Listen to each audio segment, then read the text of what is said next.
how does maculopathy come to neuro-op, and what do we do about it? And you would think that maculopathy would go to retina automatically, but the maculopathies that we see either have subtle findings or misleading findings or no findings, and it's still the retina.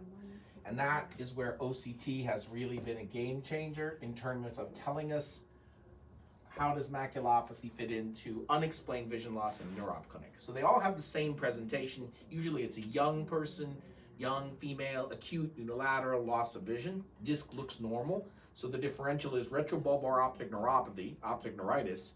But before you send that for an MRI, you really should make sure it's not a maculopathy. And the way to do that is by doing an OCT of the macula. If we see something in the macula, that doesn't tell us what level it is. So even if we see an opacity in the macula, where you're wondering, is that a big cotton wool spot? Is that a branch retinal artery occlusion? Or is that a middle maculopathy? An acute middle maculopathy?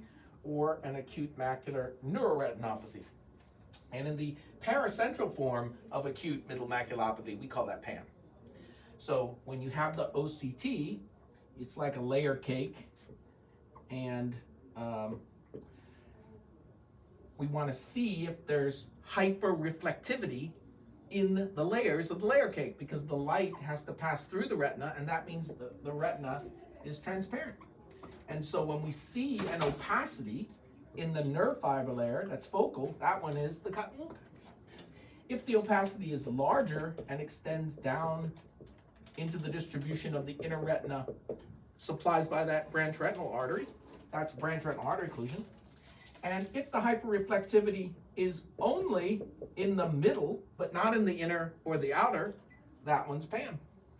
And acute macular neuroretinopathy, AMEN, is the middle plus the outer at the ISOS junction.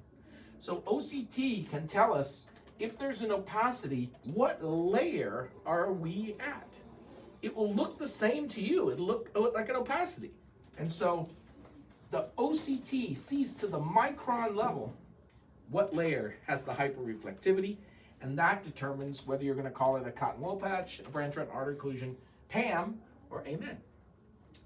And the reason it comes to us is that little white thing may not be there, and even if it is there, you might mistake it for BRAO, and it ends up in the stroke service.